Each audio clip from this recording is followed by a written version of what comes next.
The house was quiet, save for the faint hum of the air conditioning and the occasional creak of the wooden floorboards. I had the rare gift of an empty afternoon to myself. My husband had taken the kids, his teenage son, Liam, and my toddler Molly, out for ice cream, and I finally had a moment to breathe. I rolled out my yoga mat in the living room, dimmed the lights, and let the soft tones of a meditation playlist fill the space. As I flowed through my poses, the stress of the week began to melt away. Downward dog, warrior 2, tree pose.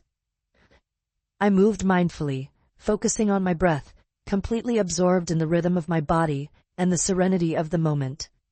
But then, midway through a balancing pose, something shifted. It wasn't a sound exactly, more like the absence of one. The air felt heavier, charged with something I couldn't quite place. My eyes darted to the shadowy corner of the room, just beyond the flickering candlelight. The curtains rustled faintly, but the windows were closed. I brushed it off as my mind playing tricks, returning to my practice. I was halfway into a forward fold when I felt it. The undeniable sensation of being watched. The kind that prickles the back of your neck and sends a shiver down your spine. I straightened, slowly, scanning the room. And that's when I saw him. Liam. He was standing in the doorway, his lanky frame blending into the shadows of the hallway. He wasn't moving, wasn't saying anything, just standing there, watching me with an intensity that made my stomach knot.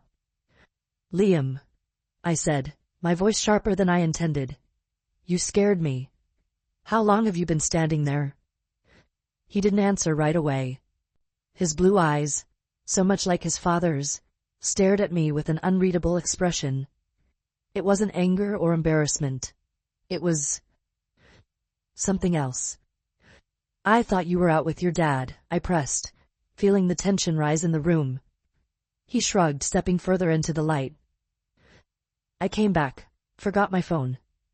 His voice was flat, devoid of the usual teenage sarcasm. He didn't break eye contact, and something about the way he looked at me made my skin crawl.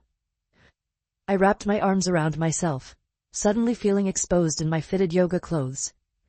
Did you find it? I asked, trying to sound casual as I grabbed a towel and draped it over my shoulders. No, he said, his tone still unsettlingly calm.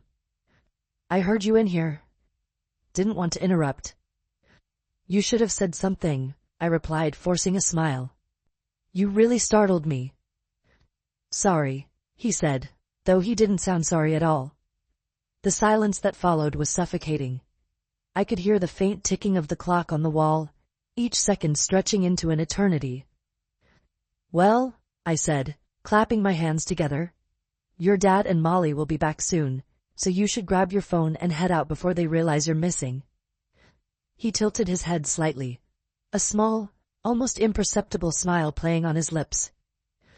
I don't think they'll notice. What do you mean? I asked, my heart skipping a beat. They're always busy with Molly, he said, his voice dropping to a near whisper. It's like I don't even exist. I opened my mouth to respond, but no words came out. There was something chilling in the way he spoke, in the way he seemed so detached, yet so present. Liam, I said carefully, why don't you go get your phone and we can talk about this later, okay? He didn't move.